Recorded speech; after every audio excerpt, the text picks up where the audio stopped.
2026년 1월 이란의 거리는 차가운 겨울바람 대신 수만 명의 시민이 내뿜는 뜨거운 열기로 가득 차 있습니다. 그런데 참 기묘한 일이죠. 경제 위기와 억압에 신음하던 그들의 입에서 뜻밖의 이름 하나가 흘러나오기 시작하더군요. 바로 47년 전 역사의 뒤안길로 사라졌던 팔라비입니다.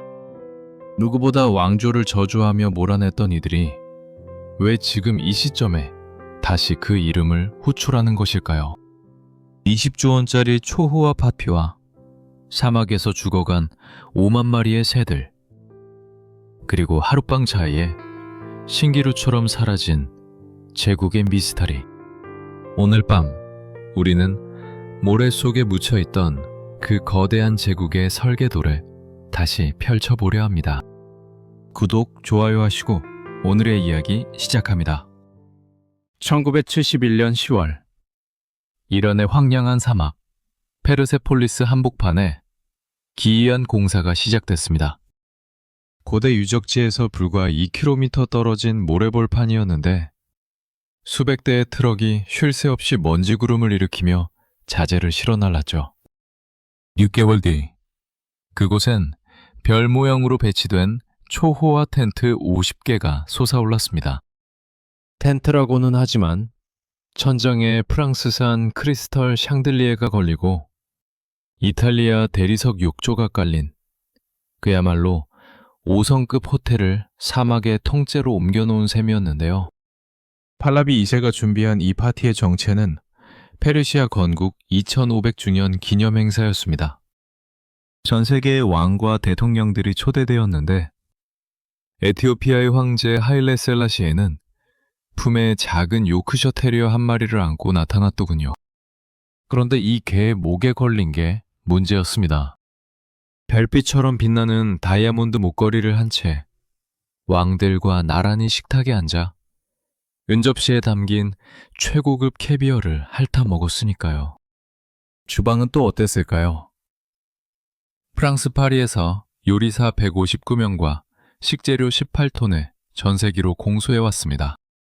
이란 땅에서 난 건 캐비어뿐이었고 장식용 파슬리 한 줄기부터 샴페인을 식힐 얼음까지 전부 파리에서 냉동 컨테이너로 실어왔더랬습니다. 이 한 끼 식사 비용이 당시 이란 노동자의 몇 년치 연봉과 맞먹었다고 하니 백성들의 속이 얼마나 타들어갔을지 짐작이 가시죠? 앞권은 분위기를 위해 유럽에서 수입해온 5만 마리의 새들이었습니다. 사막의 정취를 살리겠다며 비행기에 실어온 노래기와 숲새들을 사방에 풀어놓았는데 문제는 사막의 기후였습니다. 낮에는 40도가 넘는 폭염, 밤에는 영하로 떨어지는 추위를 유럽 숲에서 온 새들이 견딜 리 없었거든요. 사흘 만에 사막은 거대한 새들의 무덤으로 변했습니다. 아침마다 시종들이 손님들 몰래 죽은 새들을 마대자루에 쓸어 담는 진풍경이 벌어졌지만 왕은 그저 샴페인 잔을 기울일 뿐이었습니다. 이 새들을 다 어디로 치울까요? 겁에 질린 시종의 물음에 감독관은 차갑게 뱉었습니다. 손님들이 깨기 전에 한 마리도 남기지 말고 모래 속에 묻어버려. 연회장에서는 더 기묘한 소동이 일어납니다. 모든 게 완벽했는데 커피 머신만은 집에서 쓰는 가정용이었던 거죠. 한 번에 딱 2잔밖에 못 뽑는 기계였습니다. 누군가 주문서를 쓸 때 실수로 업소용 대신 가정용을 주문했던 건데 이 때문에 각국의 왕들이 에스프레소 한 잔을 마시려고 줄을 서는 코미디 같은 장면이 연출됐습니다. 아무도 대놓고 불평하진 않았지만 그 광경은 나중에 외교관들 사이에서 비웃음 섞인 농담거리가 됐죠. 파티는 사흘 동안 계속됐고 손님들이 떠나자 텐트는 철거됐습니다. 사막은 다시 고요해졌고 팔라비 2세는 전 세계 언론의 화려한 보도에 만족해했습니다. 하지만 테헤란 뒷골목의 민심은 이미 싸늘하게 식어 있었습니다. 저 돈이면 학교를 몇 개나 지었을까? 우리는 물 한 모금이 귀한데 왕은 파리에서 얼음을 사오는구나. 이런 속삭임들이 민심의 균열을 만들고 있었던 겁니다. 사막의 파티는 끝났지만 그 화려한 신기루가 남긴 건 제국의 영광이 아니라 몰락을 재촉하는 원한의 씨앗이었습니다. 왕은 몰랐습니다. 자신이 가장 높이 올랐다고 믿었던 그 순간이 사실은 벼랑 끝을 향한 마지막 발걸음이었다는 것을요. 그런데 이 화려하고도 위태로운 왕조는 대체 어떻게 시작된 것이었을까요? 1971년 사막의 그 초호화 파티를 보고 있으면 이 왕조가 대대로 황금 수저를 물고 태어난 것 같지만 사실 그 뿌리는 지독히도 거칠고 투박했습니다. 시간을 50년 전으로 돌려 1921년 2월의 어느 추운 새벽, 테헤란의 거리를 떠올려 보시죠. 당시 이란을 통치하던 카자르 왕조는 외세의 등살에 밀려 숨만 겨우 붙어 있는 상태였는데요. 이때 정적을 깨고 먼지 구름을 일으키며 나타난 사내가 바로 왕조의 시조 레자칸이었습니다. 재미있는 건 이 사내에게 원래 이름조차 없었다는 사실입니다. 카스피의 인근 마을에서 태어난 그는 성씨도 없이 그냥 레자라고만 불렸거든요. 어릴 때 아버지를 잃고 가난을 피해 군대에 들어갔는데 키가 무려 190cm에 달하는 거구에다 목소리가 천둥처럼 커서 병사들이 그를 철인이라 부르며 따랐다고 하더군요. 글도 제대로 읽지 못했던 무명의 군인이 오로지 실력과 카리스마 하나로 코사크 기병대의 수장이 된 겁니다. 당시 이란인들에게 그는 구원자이거나 혹은 재앙의 시작이었습니다. 1921년 2월 21일 레자칸은 2,500명의 정예병사를 이끌고 수도 테헤란으로 진격했습니다. 당시 왕궁 수비대는 그의 기세에 눌려 총 한 번 쏘지 못하고 무기를 내려놓았는데요. 쿠데타에 성공한 그는 4년 뒤인 1925년 의회를 압박해 기존 왕조를 폐지하고 스스로 왕좌에 오릅니다. 이때 그가 직접 고른 성씨가 바로 팔라비였죠. 고대 페르시아의 찬란한 영광을 되살리겠다는 야심을 이름에 담은 겁니다. 이름 없는 마부의 아들이 제국의 황제가 되는 순간이었죠. 1926년에 거행된 대관식 날의 풍경은 지금도 역사학자들 사이에서 기이한 장면으로 해자되곤 합니다. 보통은 가장 높은 종교 지도자가 왕관을 씌워주는 게 수백 년 된 관례였는데 레자샤는 달랐습니다. 그는 옆에 서 있던 이슬람 성직자를 차갑게 밀쳐내고는 보석 2,600개가 박힌 왕관을 들어 자신의 머리에 직접 썼거든요. 당황한 성직자를 향해 그는 낮게 읊조렸습니다. 이 나라는 내 칼로 세운 것이다. 신이 아니라 내 손이 이 왕관을 씌우는 게 당연하지 않겠나. 이 오만한 선언은 훗날 1971년 그의 아들이 열었던 그 미친 사막 파티의 씨앗이었을지도 모릅니다. 왕이 된 그는 나라를 바꾸기 위해 지독할 정도로 국민들을 몰아붙였습니다. 도로를 깔고 철도를 놓는 건 좋았는데 문제는 사람들의 삶까지 강제로 뜯어고치려 했다는 거죠. 특히 1936년 시행된 히잡 금지령은 온 나라를 지옥으로 만들었습니다. 경찰들은 거리에서 차도르를 쓴 여자를 보면 사냥개처럼 달려가 천을 찢어버렸고 저항하는 부녀자들을 가차없이 감옥으로 보냈으니까요. 전통을 지키려던 여인들은 밖으로 한 발자국도 나오지 못한 채 집안에 갇혀 지내야 했고 심지어 강제로 히잡을 벗기려던 경찰과 시민들 사이에 피튀기는 투쟁이 벌어지기도 했습니다. 근대화라는 명목 아래 수만 명의 눈물과 비명이 쌓여갔던 겁니다. 하지만 이 강철 같던 왕의 끝은 허망하기 그지없었습니다. 1941년 제2차 세계대전의 소용돌이 속에서 영국과 소련이 이란의 석유와 보급로를 노리고 침공했거든요. 왕은 끝까지 버티려 했지만 결국 외세의 압박 앞에 왕위를 아들에게 넘기고 저 멀리 남아프리카로 망명을 떠나야 했습니다. 망명지로 향하는 배 위에서 그는 작은 유리병에 이란의 마른 흙을 가득 담으며 흐뭇겼다고 전해줍니다. 제국의 주인에서 떠돌이 신세가 된 노병의 손엔 오직 그 흙병 하나뿐이었죠. 군임의 거친 구두굽 아래서 시작된 팔라비 왕조.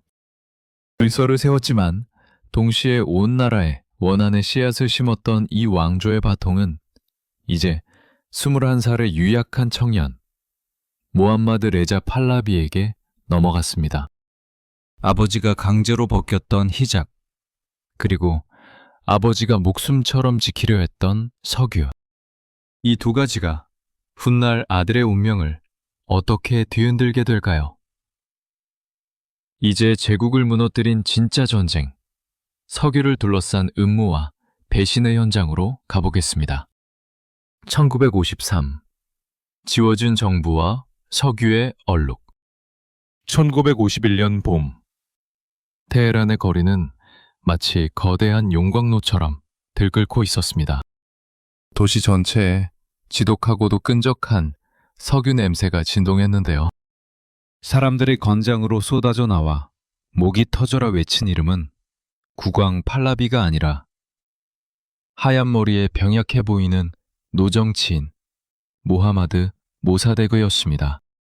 그는 총리에 오르자마자 전 세계를 경악게 하는 선언을 내놓습니다. 이제 이 땅의 석유는 우리 이란의 것이다. 영국이 수십 년간 독점해온 석유 이권을 한순간에 국유화해버린 겁니다. 당시 아바단 정유소에 걸려있던 영국 국기가 내려가고 이란 국기가 올라갈 때 사람들은 눈물을 흘리며 모래바람 섞인 공기를 들이마셨더랬습니다. 영국 배들이 이란의 항구를 봉쇄하고 경제를 질식할 듯 조여오는 상황에서도 국민들은 환호했습니다. 하지만 궁전의 젊은 왕 팔라비 2세의 족은 새카맣게 타들어가고 있었죠. 영국과 미국의 압박은 날이 갈수록 거세졌고 모사데그의 인기는 왕의 권위를 위협할 정도로 치솟았으니까요. 어느 눅눅한 밤, 왕궁의 집무실에서 팔라비 2세는 서방 측 요원들의 은밀한 제안을 듣게 됩니다. 총리를 제거하십시오. 우리가 돕겠습니다. 그것이 제국을 지키기 위한 선택인지 외세의 꼭두각시가 되는 길인지 왕은 밤마다 번민하며 줄담배를 피워댔습니다. 집무실 안은 자욱한 담배 연기와 함께 왕의 불안한 숨소리만 가득했더군요. 드디어 1953년 8월, 운명의 날이 밝았습니다. 테헤란 거리에 묘한 긴장감이 흐르더니 갑자기 정체불명의 괴한들이 나타나 상점을 부수고 유언비어를 퍼뜨리기 시작했죠. CIA와 MI6가 뒤에서 조종한 심리전, 이른바 아약스 작전의 서막이었습니다. 모사데그가 나라를 공산주의자들에게 팔아넘기려 한다는 가짜뉴스가 적힌 삐라다들이 바람에 날려 길바닥을 하얗게 덮었습니다. 돈에 매수된 폭도들이 거리로 쏟아져 나와 아수라장을 만들었고 혼란을 틈타 탱크들이 총리 관저를 에워쌌습니다. 포탄이 터지는 굉음이 도시를 뒤흔들 때 관저 안의 모사데그는 평소처럼 줄무늬 파자마 차림으로 침대에 누워 보고를 받고 있었더랬습니다. 총리님, 당장 피해야 합니다. 군대가 문 앞까지 왔습니다. 비서관의 다급한 외침에도 노 총리는 담담하게 대꾸했습니다. 내가 죽어 이 땅의 기름이 우리 아이들의 것이 된다면 그것으로 족하네. 하지만 상황은 냉혹했습니다. 탱크의 포신이 관저의 담벼락을 무너뜨렸고 모사데그 총리는 결국 맨발로 뒷담을 넘어 도망치다 체포되었습니다. 며칠 뒤 군사재판장에 선 늙은 총리는 수척해진 얼굴로 이렇게 말했습니다. 나는 석유를 진짜 주인에게 돌려주고 싶었을 뿐이다. 그런데 너희는 내게 죄를 묻는구나.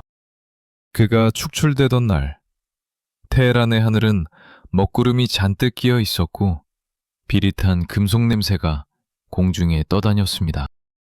국민들은 침묵했지만 그 침묵 아래엔 거대한 분노의 마그마가 흐르기 시작했죠. 이 사건으로 팔라비 2세는 다시 절대 권력을 손에 쥐었습니다.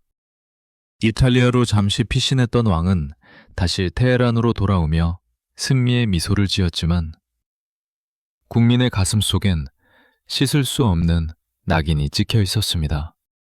바로 미국과 영국이 총을 들고 세워준 왕이라는 정통성 부재의 꼬리표였습니다.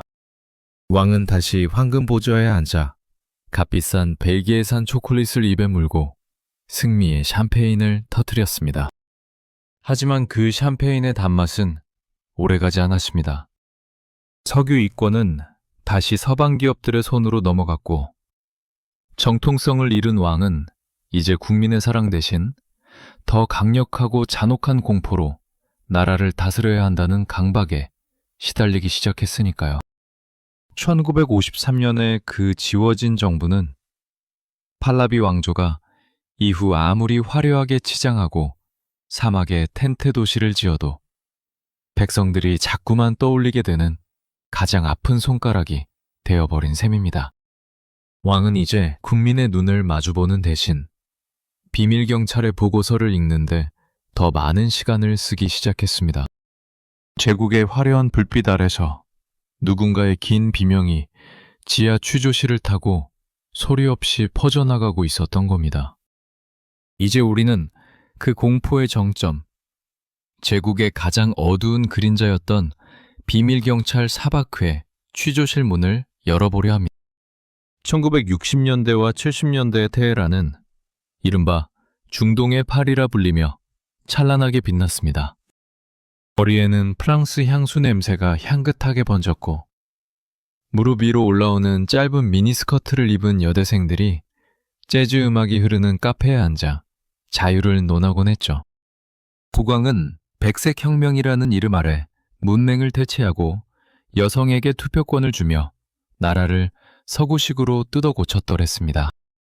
하지만 이 눈부신 쇼윈도 뒤편, 제국의 모든 모세혈관 끝까지 뻗어있던 것은 향수 냄새가 아니라 눅눅한 지하실의 곰팡이 냄새와 비릿한 쇠 냄새였거든요. 바로 팔라비 왕조의 심정이자 칼날이었던 비밀경찰 사바크, SABAK의 그림자였습니다. 사바크는 단순한 정보기관이 아니었습니다. 미국의 CIA와 이스라엘의 모사드로부터 전수받은 최첨단 도청 기술과 고도의 심리전 기법으로 무장한 그야말로 왕을 지키는 유령 군단이었죠. 당시 이란 사람들 사이에서는 3명이 모여 있으면 그중 1명은 사바크 요원이다라는 말이 괴담처럼 돌았습니다. 실제로 정식 요원만 6만 명에 달했고 비공식 정보원까지 합치면 그 수를 헤아릴 수 없었으니 길 가던 행인이나 옆집 이웃이 사실은 나를 감시하는 스파이일지도 모른다는 공포가 온 나라를 지배했던 셈입니다. 사람들은 침실에서도 속삭였고 왕의 사진 앞에서는 본능적으로 표정을 관리해야만 했습니다. 자네, 어제 카페에서 국왕의 스위스 계좌에 대해 떠들었다지. 목숨이 여러 개라도 되는 모양이야. 어느 날 갑자기 어깨를 짚는 검은 양복의 사내들. 그들에게 끌려가는 순간 그 사람은 세상에서 지워진 존재가 되었습니다. 사바크의 취조실은 늘 서늘한 냉기가 감돌았고 벽면엔 정체를 알 수 없는 검은 얼룩들이 지워지지 않은 채 남아있었다더군요. 취조실 안에서 요원은 냉소 섞인 목소리로 이렇게 묻곤 했습니다. 죽어서 나갈래? 아니면 평생 여기서 썩으며 네 동료들의 이름을 불래? 전기 고문기의 지지직거리는 소리와 억눌린 비명은 그곳의 일상적인 배경음악이나 다름없었습니다. 사바크에 얽힌 가장 기괴하고도 서늘한 음모론 중 하나는 테헤란 동남쪽에 위치한 거대 소금 호수, 남마크 호수에 관한 이야기입니다. 반체제 인사들을 헬리콥터에 태워 이 끝도 없이 펼쳐진 소금 호수 한복판에 산채로 떨어뜨린다는 소문이었죠. 시체도 찾을 수 없고 뜨거운 태양 아래 소금물에 절여져 흔적조차 남지 않는다는 이 잔혹한 야담은 당시 이란인들에게 말로 다할 수 없는 공포를 심어주었습니다. 물론 공식 기록에는 없지만 혁명 이후 발견된 사바크의 기밀 문서들 속에서 처리 완료라고 짧게 적힌 채 사라진 수많은 명단이 이 흉흉한 설을 뒷받침하곤 합니다. 왕실의 사치는 사바크의 공포만큼이나 기괴하고 화려했습니다. 특히 국왕의 쌍둥이 누나인 아슈라프 공주는 검은 팬더, 블랙 팬더라고 불리며 두려움과 선망의 대상이었는데요. 그녀는 카지노에서 하룻밤에 수십억 원을 탕진하는 것으로 유명했는데 한 야사에 따르면 그녀가 몸에 걸친 다이아몬드 장신구들이 너무 무겁고 화려해 시종들이 양옆에서 공주의 팔을 조심스레 부축해줘야 할 정도였다더군요. 백성들이 굶주림에 허덕일 때 공주는 유럽에서 전세기로 공수한 최상급 캐비어를 자신의 애완견에게 금접시에 담아 먹였고 이 소문은 사바크의 촘촘한 감시망조차 뚫고 시장 바닥으로 퍼져나가 분노의 불씨가 되었습니다. 공주님이 어제 잃은 판돈이면 우리 마을 사람 전체가 평생 먹고 살 텐데. 시장에서 오가는 상인들의 이 작은 투덜거림조차 사바크의 보고서에 기록되어 왕의 책상 위에 놓였습니다.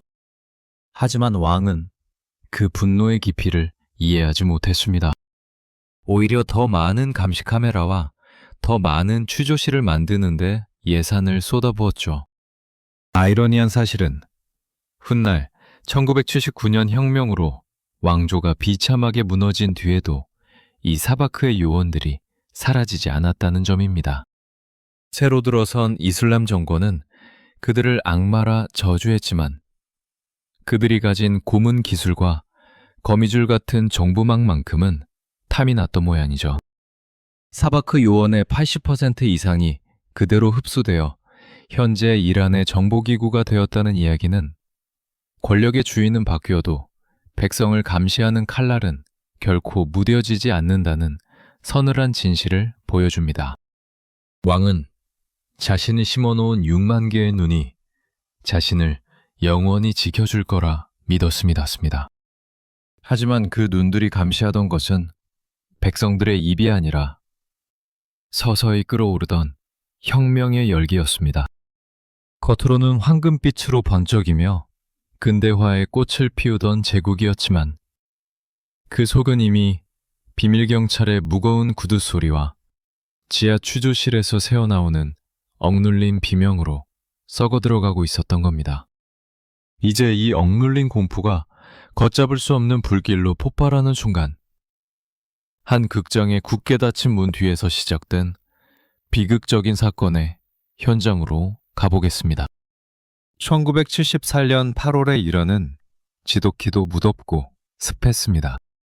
아바단이라는 도시의 공기는 유독 끈적거렸는데 석유 정제소에서 뿜어져 나오는 매연과 바다의 습기가 뒤섞여 숨을 쉴 때마다 가슴이 답답할 정도였죠. 그날 밤 도심의 한 영화관인 시네마렉스에는 수백 명의 시민이 모여 있었습니다. 화면 속에서는 사회 비판적인 내용을 담은 영화 사슴이 상영되고 있었고 사람들은 잠시나마 현실의 고단함을 잊은 채 스크린에 몰입해 있었더랬습니다. 그런데 영화가 절정으로 치닫던 순간 객석 뒤편에서 기분 나쁜 타는 냄새가 나기 시작했거든요. 처음엔 영사기 사고인 줄 알았지만 불길은 순식간에 카페트와 커튼을 집어삼키며 극장 전체를 지옥으로 만들었습니다. 불이야! 당장 나가! 문을 열어! 사람들이 비명을 지르며 출입구로 달려갔습니다. 하지만 여기서 소름 끼치는 일이 벌어집니다. 밖으로 통하는 모든 문이 쇠사슬로 굳게 잠겨 있었던 거죠.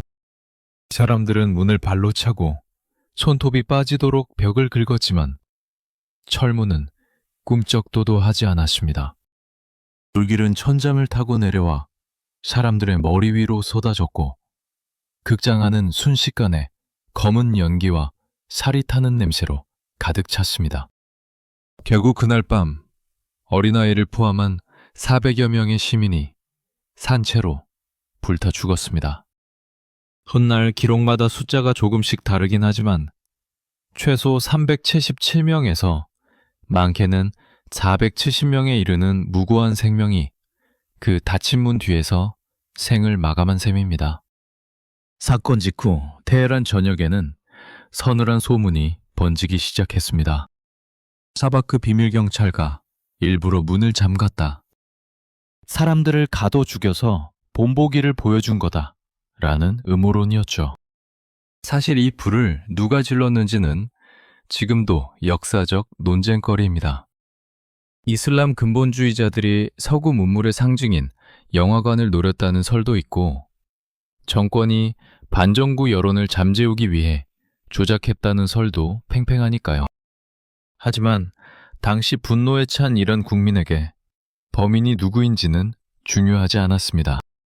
800명의 시신이 까맣게 탄 채 마대자루에 실려나가는 모습을 본 순간 사람들의 가슴 속엔 샴페인보다 뜨거운 증오의 불길이 타올랐거든요.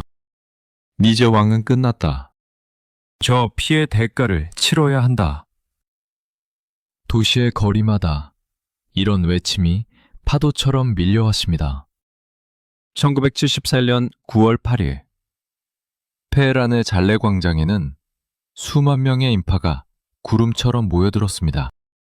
아침 공기에는 매연과 함께 비장한 긴장감이 감돌았고 광장을 에워싼 탱크들에서는 기름 냄새가 진동했더랬습니다. 국왕은 계엄령을 선포하며 강경 대응을 주문했죠. 군 지휘관의 차가운 명령이 떨어졌습니다. 해산하지 않으면 발포한다. 셋을 셀 때까지 움직이지 마라. 사람들은 물러서지 않았습니다. 오히려 서로의 팔을 붙잡고 왕궁을 향해 함성을 질렀습니다. 그리고 잠시 후 고막을 찢는 듯한 총성이 광장을 뒤덮었습니다. 마치 옥수수가 튀겨지는 것 같은 소름 끼치는 소리가 이어졌고 하얀 보도블록 위로 붉은 선혈이 잉크처럼 번져나갔습니다. 훗날 블랙 프라이데이라 불리게 된 이 피해 금요일에 얼마나 많은 사람이 죽었는지는 여전히 미스테리입니다. 정부는 수십 명이라고 발표했지만 반대편에서는 수천 명이 학살당했다고 주장했으니까요.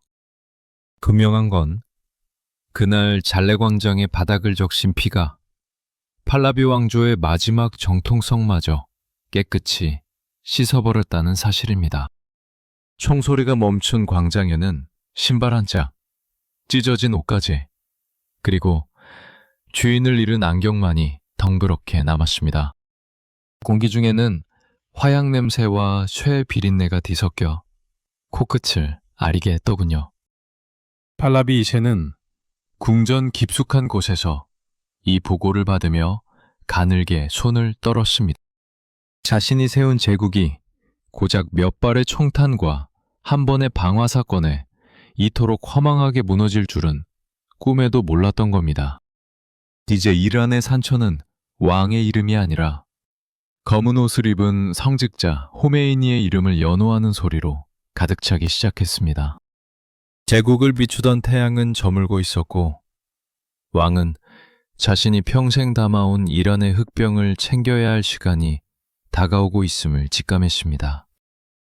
1979년 1월 16일 테헤란의 메흐라바드 공항은 살을 내는 듯한 칼바람이 불고 있었습니다.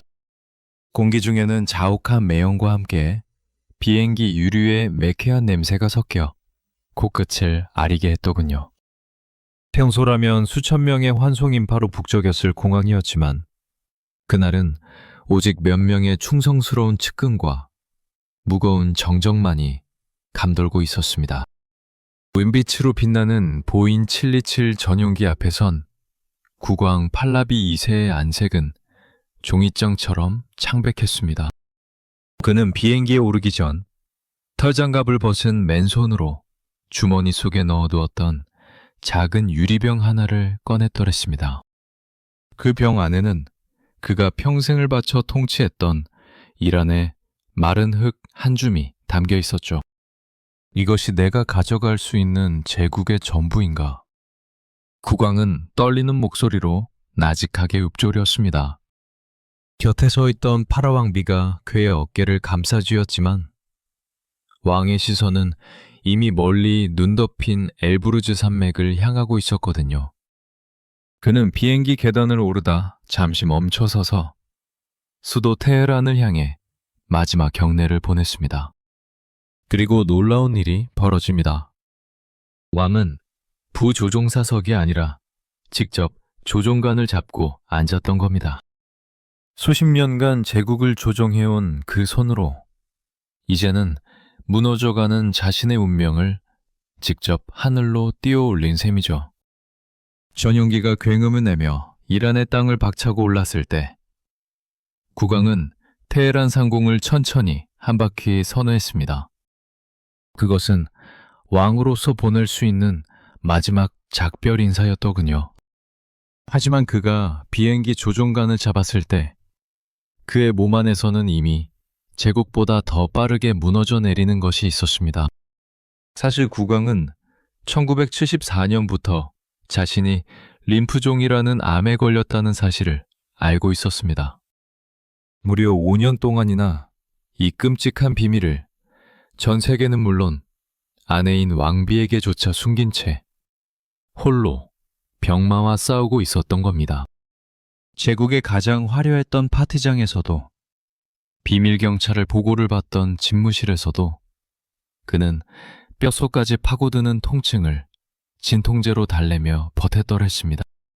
당시 프랑스에서 온 의사들은 국왕을 진찰하기 위해 관광객으로 변장하고 몰래 궁전을 드나들어야 했고 그들이 머물던 방에선 늘 소독약 냄새와 피비린내가 은밀하게 배어나왔다더군요. 학자들은 훗날 이렇게 말하곤 합니다. 혁명이라는 도미노가 무너질 때 왕이 왜 그렇게 유약하고 결단력 없는 모습을 보였는지 그 이유가 바로 이 병 때문이었다고요. 아버지는 쿠데타로 왕좌를 뺏을 만큼 간인한 군인이었지만 아들은 투병으로 인해 정신적, 육체적으로 이미 한계에 다다른 상태였거든요. 강력하게 진압해야 할 순간에 그는 멍하니 창밖을 보거나 결정을 내리지 못한 채 침대에 누워 천장에 문의를 세곤 했습니다. 제국을 지키기 위한 마지막 불꽃을 태워야 할 시기에 정작 왕의 생명은 꺼져가고 있었던 셈이죠. 망명길은 비참했습니다. 그토록 친했던 서방 국가들은 이제 전염병 환자를 피하듯 그를 외면했습니다. 미국도 영국도 혁명 세력의 눈치를 보느라 그를 받아주지 않았고 왕은 이집트, 모로코, 멕시코를 떠돌며 말아없는 유령 신세가 되었습니다. 타국의 병원 침대에 누워 잠들 때마다 그는 항상 침대 곁에 그 흑병을 두었습니다. 차가운 병실의 약품 냄새 속에서 그는 이란의 마른 흙내음을 맡으며 고향으로 돌아갈 날을 꿈꿨지만 현실은 냉혹했습니다. 결국 1980년 7월 국왕은 이집트 카이로에서 쓸쓸히 눈을 감았습니다. 그가 죽은 뒤에도 팔라비 가문의 비극은 멈추지 않았습니다. 런던의 호텔에서 약물 과다로 생을 마감한 막내딸 레이라 공주, 그리고 미국 보스턴에서 권총 자살로 세상을 떠난 아들 알리 레자까지 사람들은 이를 두고 왕조의 저주라 속삭였습니다. 제국을 호령하던 황금빛 이름은 그렇게 망명지의 흙 속에 파묻혔고, 사람들은 이제 팔라비라는 이름이 역사의 먼지 속으로 영원히 사라질 것이라 믿었습니다. 하지만 2026년 오늘, 그 저주받은 이름이 다시 광장에서 불리기 시작할 줄은 누구도 짐작하지 못했던 겁니다. 1979년 혁명의 불길이 제국을 집어삼킨 뒤 테헤란의 거리에선 가장 먼저 기억의 청소가 시작되었습니다. 국왕의 동상이 줄에 묶여 처참하게 끌려 내려왔고, 지폐 속 왕의 얼굴 위에는 붉은 X자가 그어졌죠. 새로 들어선 이슬람 공화국은 팔라비 왕조를 부패와 탄압, 그리고 외세의 꼭두각시라는 세 단어로 규정하며 역사의 무덤 속에 가두려 했습니다. 학교 교과서에선 왕조의 업적이 잉크로 지워졌고, 그 자리는 비밀경찰 사바크의 잔혹함과 국왕의 사치스러운 파티 이야기로 채워졌더랬습니다. 당시 도서관의 서고에는 낡은 종이가 타는 냄새가 진동했고, 사람들은 집안 깊숙이 숨겨두었던 국왕의 사진을 꺼내 태우며 숨죽여 울어야 했거든요. 하지만 묘한 일입니다. 역사는 승리한 자들의 기록이라지만 기억은 때로 패배한 자들의 가슴 속에서 더 지독하게 살아남는 법이니까요. 시간이 흘러 21세기에 접어들자 이란 사회에서는 묘한 기억의 전쟁이 벌어지기 시작했습니다. 현 체제의 억압과 경제 위기가 깊어질수록 사람들은 오히려 자신들이 그토록 증오하며 몰아냈던 팔라비 시대를 찬란했던 근배화의 상징으로 재해석하기 시작한 겁니다. 낡은 다락방에서 먼지 쌓인 흑백 사진을 찾아낸 청년이 노인에게 묻곤 했습니다. 할아버지, 정말 저 시절엔 여자들이 미니스커트를 입고 거리를 다녔나요? 노인은 먼 산을 보며 나직하게 답했죠. 그때는 지금처럼 마음이 가난하진 않았단다. 적어도 내일이 오늘보다 나을 거란 믿음은 있었으니까.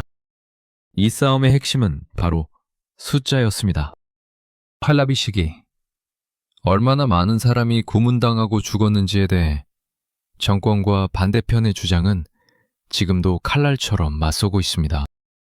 특히 1978년의 블랙 프라이데이 같은 주요 사건의 사망자 수는 출처에 따라 수십 배씩 차이가 나며 여전히 정치적 기억 속에서 치열하게 싸우는 무기가 되고 있죠.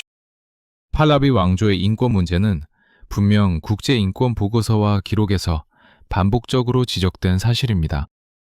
하지만 그 고통의 기억 위로 풍요로웠던 세속국가라는 향수가 덧칠해지기 시작했더군요. 팔라비가 없었다면 이란은 더 자유로웠을까?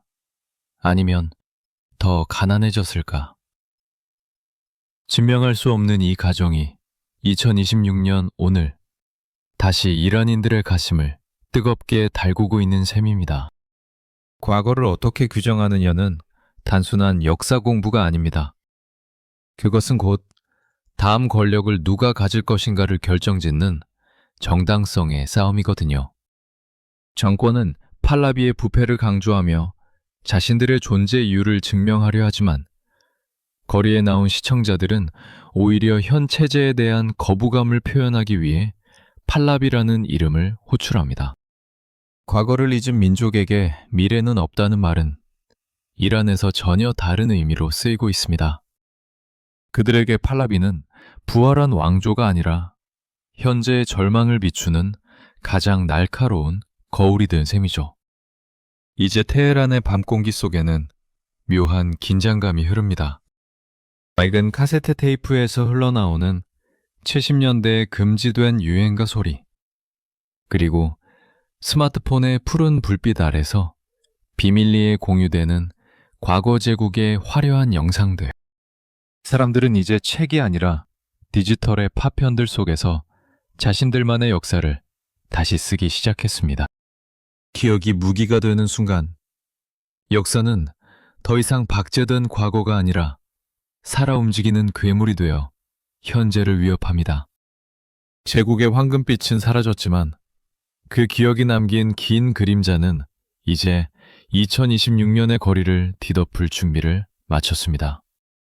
과연 이 기억의 전쟁은 승자 없는 비극으로 끝날까요? 아니면 새로운 시대의 예고편이 될까요? 2026년 1월 14일 현재 이란의 거리는 차가운 겨울바람 대신 수만 명의 시민이 내뿜는 뜨거운 열기로 가득 차 있습니다. 경제 위기와 억압의 무게를 견디지 못한 사람들이 광장으로 쏟아져 나오며 47년 전 역사의 뒤안길로 사라졌던 팔라비라는 이름을 다시 호출하고 있죠. 그런데 참 기묘한 일입니다. 누구보다 왕조를 저주하며 몰아냈던 이들의 후손인 MZ세대가 이제는 자신들의 팔에 국왕 팔라비 2세의 친필 서명을 문신으로 새기고 거리로 나서고 있으니까 그들에게 팔라비는 단순한 과거의 유령이 아니라 현재의 절망을 돌파하기 위한 디지털 왕국의 상징이 된 셈입니다. 테헤란의 축구 경기장에선 수만 명의 관중이 국왕의 할아버지인 레자샤의 이름을 연호하는 진풍경이 벌어지기도 합니다. 공기 중에는 최루탄의 매운 냄새와 타는 타이어의 냄새가 뒤섞여 코끝은 찌르지만 사람들은 스마트폰의 푸른 불빛을 치켜들며 망명 중인 왕세자와 소통합니다. 현재 해외에 머물고 있는 레저 팔라비 왕세자는 인스타그램과 텔레그램을 통해 실시간으로 시위대와 연결되며 실체 없는 왕국의 지도자로 군림하고 있습니다. 그는 단순히 왕정으로 돌아가자는 복고를 말하지 않습니다. 대신 전환, 트랜지션이라는 현대적인 언어를 전면에 내세우며 새로운 이란을 위한 로드맵을 제시하고 있죠. 최근에는 미국 정부 고위 인사가 레자 팔라비와 비밀리에 접촉했다는 보도까지 나오며 국제 뉴스의 중심에 섰습니다. 강대국들은 이란의 정권 교체 자체보다 그 이후에 올 새로운 질서와 에너지 안보에 더 큰 관심을 두고 계산기를 두드리고 있습니다. 그 복잡한 이해관계의 한복판에 다시 팔라비라는 이름이 놓이게 된 것입니다.